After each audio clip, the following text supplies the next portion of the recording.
오늘 우리에게 주신 하나님의 말씀을 함께 찾아봅니다. 욥기 23장 10절부터 14절까지의 말씀을 제가 찾으신 줄 알고 봉독해 드리도록 하겠습니다. 그러나 내가 가는 길을 그가 아시나니 그가 나를 단련하신 후에는 내가 순금같이 되어 나오리라. 내 발이 그의 걸음을 바로 따랐으며 내가 그의 길을 지켜 치우치지 아니하였고 내가 그의 입술의 명령을 어기지 아니하고 정한 음식보다 그의 입의 말씀을 귀히 여겼도다. 그는 뜻이 일정하시니 누가 능히 돌이키랴. 그의 마음에 하시고 하고자 하시는 것이면 그것을 행하시나니 그런즉 내게 작정하신 것을 이루실 것이라. 이런 일이 그에게 많이 있느니라.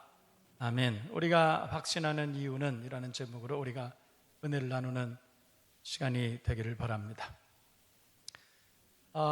지난 2주간 남아프리카 공화국의 신학교를 돌아보고 또 선교 사역지를 함께 돌아보면서 사역을 할 수 있는 은혜가 있었습니다. 있는 동안에도 국내의 여러 가지 어려운 소식들을 늘 긴장하면서 제가 알아보고 또 들어보고 그런 시간을 가졌는데 국내의 여러 가지 그 코로나 바이러스라든지 여러 가지 정치, 경제 여러 가지 얘기들 들으면서 제가 하나님의 말씀이 생각났습니다. 시편 27편인데 우리 함께 읽어보시겠습니다. 1절부터 4절까지 우리 다 같이 읽어보겠습니다. 시작. 여호와는 나의 빛이요 나의 구원이시니 내가 누구를 두려워하리요. 여호와는 내 생명의 능력이시니 내가 누구를 무서워하리요. 악인들이 내 살을 먹으려고 내게로 왔으나 나의 대적들, 나의 원수들인 그들은 실족하여 넘어졌도다.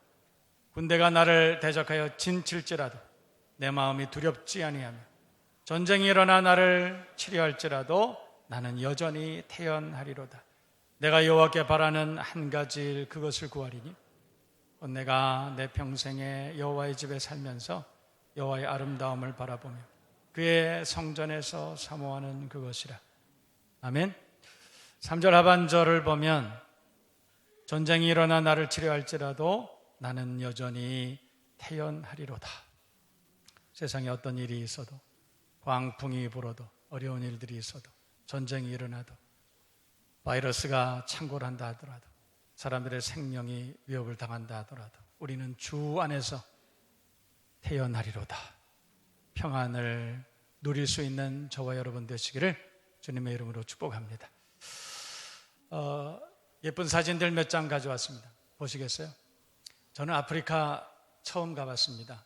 그런데 아프리카 그러면 뭐 사자들 돌아다니고 원숭이들 뛰어다니고 뭐 바나나 나무 열매 있고 그런 곳인 줄로만 알았습니다. 그랬는데 보니까 저렇게 아름다웠습니다. 바닷가가 있는 저 사진은 잠깐 멈춰보세요. 저 사진은 테이블 마운틴이라고 제가 기억하는데 케이프타운에 있는 300m밖에 안 되는 산인데 그 산 위에 드라이 아이스처럼 저렇게 구름이 항상 밑으로 줄줄 내려오고 있어요. 참 장관이었습니다. 하루 종일 저 구름이 걸려 있는데 제가 저걸 동영상으로 찍었을 걸 잘못했어요. 저기 보면 이 드라이 아이스 같이 구름이 계속 내려옵니다. 너무너무나 신비한 산이었고 아름다운 하늘이었습니다. 저 사진이 끝인가요? 예, 바닷가도 있었습니다. 저거는 그냥 캡처한 것이 아니라 제가 찍은 사진인데 얼마나 잘 찍었어요, 저걸. 저 바다를 제가 찍었다는 거예요. 네. 찍어놓고도 제가 참 대견했습니다. 참 멋있다.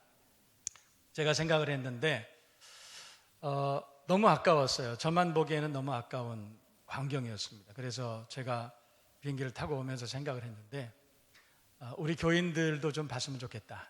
그래서 우리 교회 안에 선교 여행 사역부를 신설을 해서 그래서 1년 동안 하나님이 지으신 아름다운 세상 한번 여기저기 우리 교우들이 구석구석을 좀 볼 수 있는 그런 기회를 좀 만들었으면 좋겠다 생각이 들었습니다. 그래서 빠르면 올 중반 하반기부터 그래서 하나님이 만드신 아름다운 세상을 우리가 선교적 관점을 가지고 여기저기 돌아볼 수 있는 기회를 제가 만들도록 하겠습니다. 하여튼 저 아름다운 땅을 저 혼자만 보고 와서 너무 죄송합니다. 다음에는 여러분 모두가 함께 누릴 수 있는 기회를 만들어 보도록 하겠습니다. 그런데 제가 아름다운 산, 아름다운 바다만 찍어온 것이 아니고요. 그곳에 사는 분들 이야기를 잠깐 사진 몇 장으로 여러분들에게 소개하도록 하겠습니다.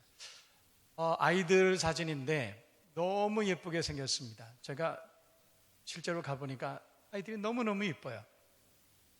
그 다음 사진들 보시죠. 제가 아이들 잠자는 사진을 봤는데 저렇게 사랑스러울 수가 없어요. 너무 예쁘게 생기고, 흑진주란 말을 제가 거기서 누가 가르쳐 주지도 않았는데 저건 흑진주구나 이런 생각이 들 정도로 아이들이 너무 사랑스럽고, 저 아이는 잠깐 멈출 필요가 있어요. 제 이름은 은포라는 아이인데 제 매력에 제가 홀딱 빠졌습니다. 그래서 저 녀석을 너무 이뻐가지고 정말 데리고 오고 싶을 정도로 예쁜 아이였어요. 저 아이가 우리가 볼 때는 2살, 3살밖에 안 보이지만 사실은 5살이에요. 영양이 별로 좋지 않았던 모양입니다. 키가 안 자라서 작은 아이인데, 저 아이 때문에 저 아이 부모가 예수를 믿고 교회를 나오기 시작했고, 또 며칠 전에는 저 아이 때문에 인근에 사는 부부가 교회에 출입을 하고 있다는 그런 얘기를 제가 들었어요. 천사 같은 아이. 그 다음 사진도 보시죠. 그 다음 사진 계속해서 보여주시죠. 그 다음도 보여주시고, 그 다음도 보여주시고. 예, 됐습니다. 사역을 그곳에서 은혜 가운데 잘 마칠 수 있도록 기도해 주셔서 감사드립니다. 우리 교회가 해야 될 일이 참 많은 것을 제가 깨달았습니다. 아름다운 산이 있고 아름다운 바다가 있고 또 아름다운 사람들도 있고 그렇죠. 그런데 그렇게 아름답지만은 않은 또 어려운 이야기들도 많이 있었습니다. 제가 남아공을 가기 전에 남아공에 대해서 리서치를 좀 하고 갔는데 대부분이 거기는 안전하지 못하다, 안전에 대한 이야기를 참 많이 했어요. 그래서 마음속으로 많이 준비를 하고 갔는데 진짜 거기는 별로 안전하지 못한 곳인 것을 제가 발견했습니다. 해가 지면 아무도 밖에 나가지 않습니다. 흑인들 이외에는 아무도 밖에 다니지 않습니다. 정말로 아름다운 곳이었음에도 불구하고 아름다운 밤이었지만 그 밤을 즐길 수 있는 사람은 아무도 없었습니다. 또 집집마다 전기 철책으로 담장을 하고 그렇게 살고 있었습니다. 선교사님들은 아침에 나가실 때 문을 닫고 나갈 때 비표시를 하고 나갑니다. 그리고 사역을 다 마치고 저녁 때 집에 들어올 때쯤 되면 비표시부터 확인하고 들어갑니다. 혹시 내가 집에 들어가기 전에 누군가 먼저 불황자들이 집에 들어가 있을 수도 있기 때문에 그럴 정도로 치안이 매우 불안정한 그런 나라였습니다. 너무 아름다운 곳이었지만 그러나 위험도 여기저기 도사리고 있는 그런 곳이었습니다. 많이 어렵게들도 살아요. 제가 선교사님한테 그 얘기를 듣고 제 마음이 참 좋지 않았는데, 제가 가기 몇 주 전에 선교사님께서 달걀을 한 몇백 개를 사가지고 아마 그 달걀을 삶아서 아이들에게 줬던 모양이에요. 근데 그 아이들에게 달걀을 삶아서 준다고 하니까 동네 아이들이 구름대처럼 몰려온 겁니다. 그 아이들이 달걀을 까서 먹는 걸 잘 몰랐기 때문에 달걀을 그 선교사님이 일일이 다 깠대요. 그래서 아이들에게 삶은 달걀을 하나씩 줬는데, 달걀을 받은 아이들이 이걸 먹으면 되는데 못 먹는 거예요. 이걸 넣었다 뺐다, 입에 넣었다 뺐다 계속 그러더래요. 그 달걀을 빨아먹는 거예요. 왜냐하면 집에 식구들이 기다리고 있으니까. 그래서 그 달걀이라도 가서 나눠 먹으려고 그 이야기를 들으면서 교회가 참 할 일이 많다 그런 생각을 했습니다. 그러나 여러분, 거기서 선교사님들과 참 많은 얘기를 나눴어요. 선교가 뭘까? 여러분, 선교가 뭐예요? 선교사님들에게 정해진 어떤 소정의 금액을 송금해 드리는 게 선교입니까? 어떻게 생각하세요? 그곳에 경제적으로 많이 어려운 분들에게 경제적 지원을 하면서 그분들이 끝까지 절대 빈곤이나 상대적 빈곤 할 것 없이 어쨌든 빈곤에서 구원받을 수 있도록 여러분 우리가 끝까지 지원하는 것이 선교일까요? 그분들의 문화나 가치 이런 것들이 참 형편없습니다. 유교적 관점으로 볼 때 도대체 그 사회는 용납되지 않는 사회예요. 선교는 그분들의 가치관, 관점 이런 것들을 바꾸는 것, 이게 선교일까요? 사실은 그렇지 않습니다. 그렇지 않습니다. 선교는 진영을 전환시켜주는 거예요. 선교의 궁극적인 목적은 그분들에게 더 많은 물질적인 경제적 지원을 하는 것이 아니고, 여러분, 가난은 정치 지도자도 해결하지 못합니다. 정부도 해결하지 못합니다. 어떻게 선교사들이 가난의 문제를 해결해요? 세계 강대국들도 전쟁의 문제를 해결하지 못합니다. 어떻게 선교사들이 전쟁의 문제를 해결해요? 질병의 문제, 가난의 문제 어떻게 해결해줘요? 못합니다. 우리가 경제적 지원을 하는 그것만 가지고 우리가 선교 사역을 다 하고 있다는 생각은, 그것은 지혜로운 생각이 아닙니다. 선교는 진영을 전환시키는 것입니다. 그리스도 밖에 있는 사람들에게 예수 이름을 전하고 그분들의 예수 이외에는 구원이 없다는 사실을 알게 하는 것, 이것이 선교예요.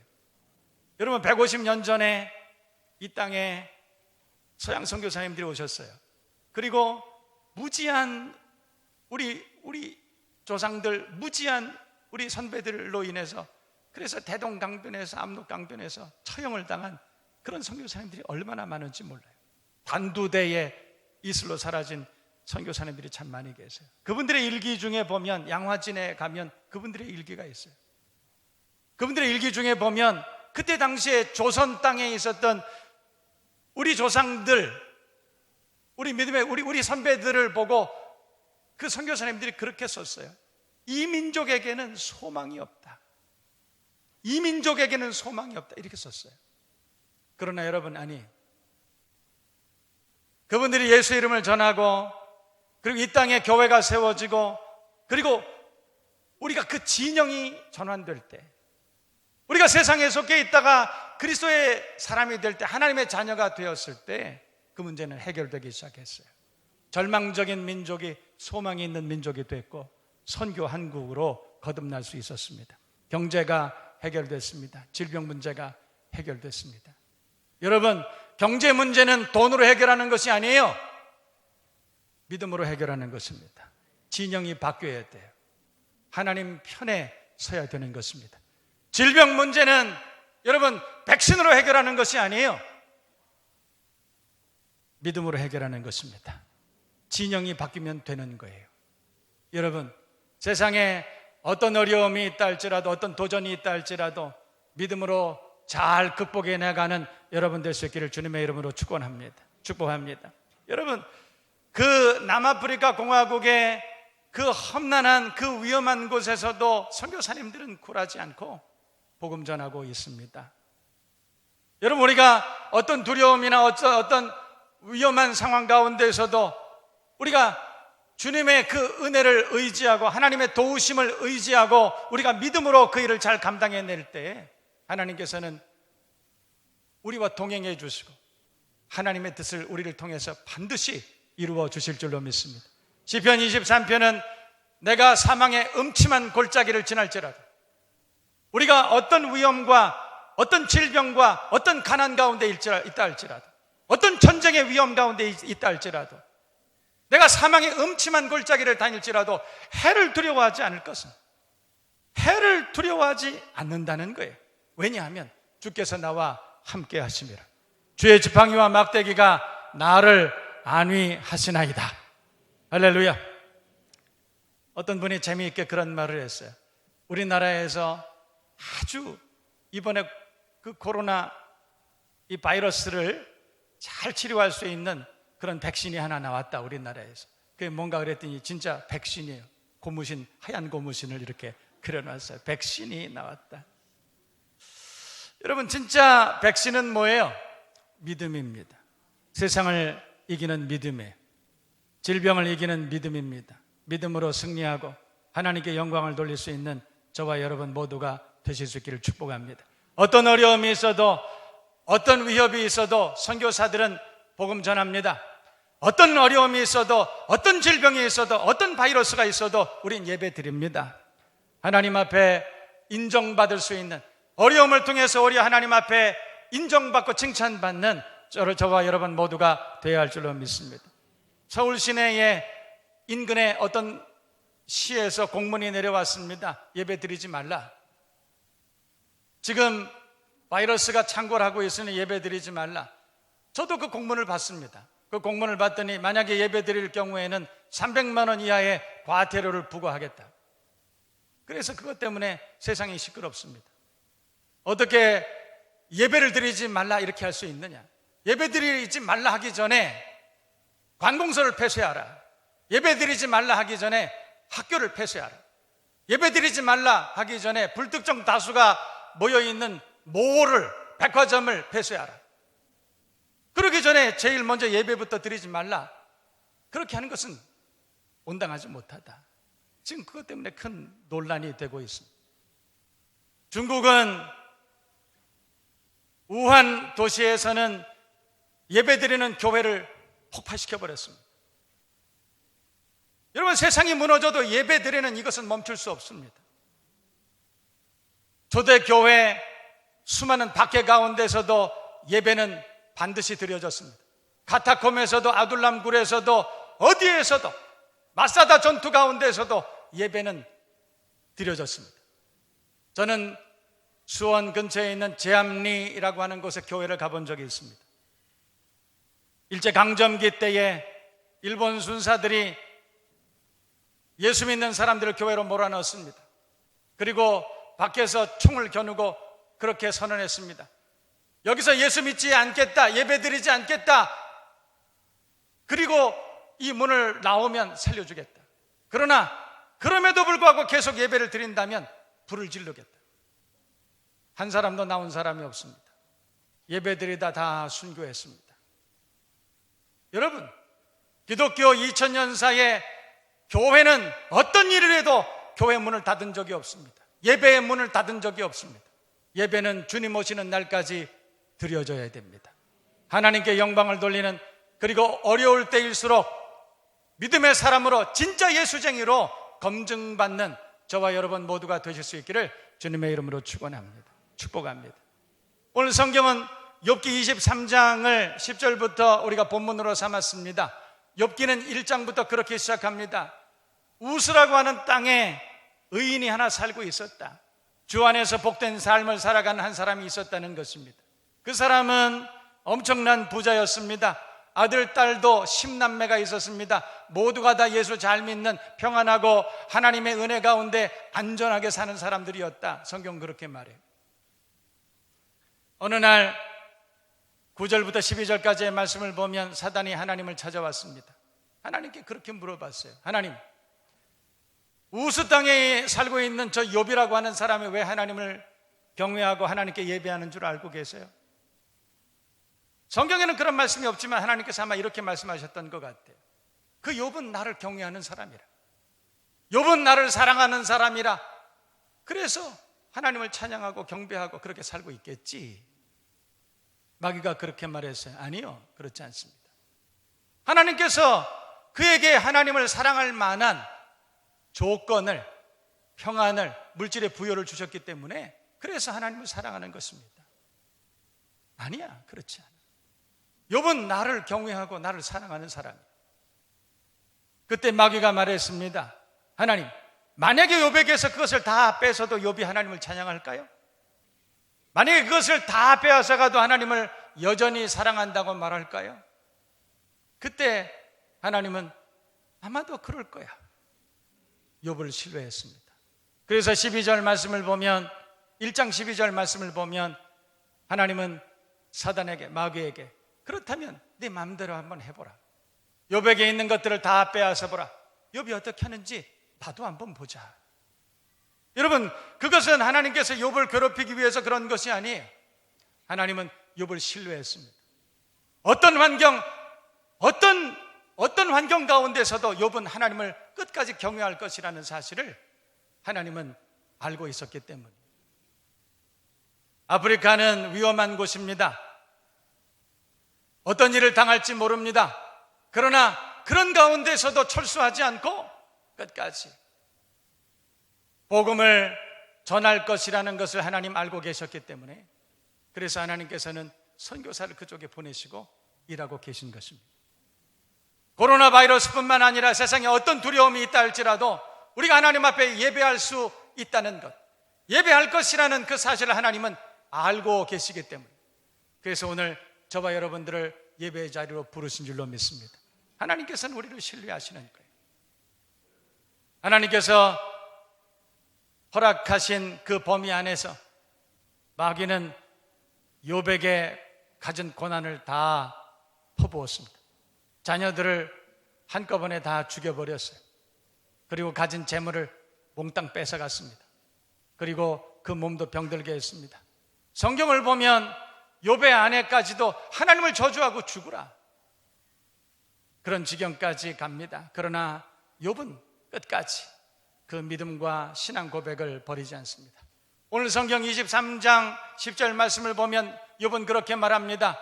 나의 가는 길을 오직 그가 하시나니 그가 나를 단련하신 후에는 내가 정금같이 나오리라, 그렇게 말씀하고 있습니다. 욥의 신앙이죠. 여러분, 욥이 어떻게 그 고난을, 그 어려움을, 그 두려움을 이겨내고 승리할 수 있었을까요? 어떻게 욥은 하나님 앞에 인정받는 그런 믿음의 삶을 살 수 있었을까? 오늘 10절 말씀을 보면 우리는 그것을 알 수 있습니다. 오늘 20절 말씀 우리가 잘 기억하고, 이 시대에 우리를 두렵게 하고 우리를 위축시키고 우리의 가능성을 사라지게 하는 그런 세상의 모든 도전으로부터 승리하고 살아가는 저와 여러분 모두가 되시기를 주님의 이름으로 축원합니다. 나의 가는 길을 오직 그가 하시나니 그가 나를 단련하신 후에는 내가 정금같이 나오리라. 나의 가는 길을 오직 하나님은 아신다. 여러분, 이것이 욥이 모든 고난을 이겨낸 비밀이에요. 나의 가는 길을 오직 그가 아신다. 이것이 이 시대에 우리를 괴롭히고 우리를 도전하는 모든 두려움으로부터 우리가 승리할 수 있는 비결이라, 이 말이에요. 하나님이 아십니다. 하나님이 아십니다. 나의 가는 길을 오직 하나님이 아신다. 우리의 모든 고난을 알고 계시고 보고 계시고 듣고 계시고, 이 시대를 괴롭히고 이 시대를 위협하고 있는 모든 질병과 바이러스에 대한 모든 것은 사람은 알 수 없지만 하나님은 알고 계신다. 믿으시면 아멘. 백신을 개발하지 못했다고 합니다. 이것이 변형되면 더 큰 위험이 있을 수 있다고 말합니다. 사람들은 백신을 개발할 수 없지만 하나님은 알고 계신다.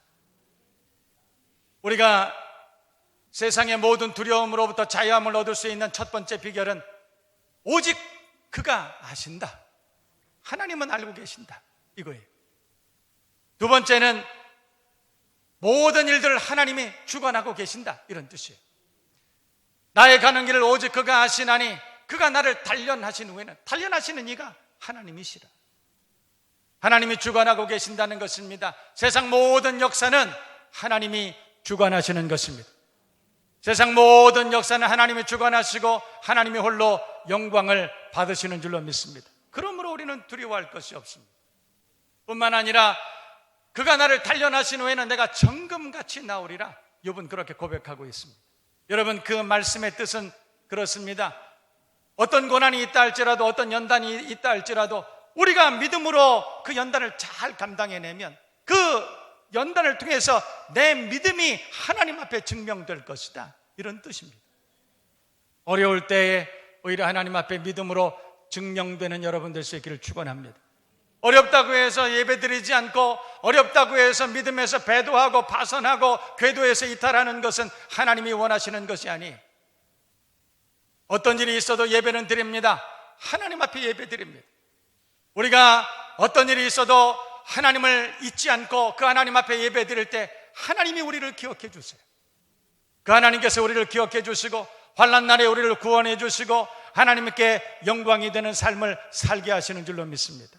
어떤 일이 있어도 하나님 앞에 예배하는 이 예배가 이 땅 가운데 끊어지지 아니하도록 우리가 주님 앞에 예배하는 일에 더 힘을 쓸 수 있는 저와 여러분 모두가 되어야 할 줄로 믿습니다. 그분이 우리를 단련하신 후에는, 질병으로 단련하시고 물질 문제로 단련하시고 세상의 문제들로 우리를 단련하신 후에는 내가 정금같이 나오리라. 그 일들을 통해서 우리가 하나님 앞에 착하고 충성된 종이라 하나님 앞에 증명될 줄로 믿습니다. 이 일들을 통해서 하나님 앞에 여러분의 믿음을 증거해 드릴 수 있는 은혜로운 기회가 되시기를 주님의 이름으로 축원합니다. 축복합니다. 위축되지 마세요. 그리고 담대하게 세상을 이기고 죄악을 이기고 사단의 권세를 이기고 하나님 앞에 영광을 돌리고 그리고 찬양하고 예배하는 저와 여러분 모두가 되어야 할 줄로 믿습니다.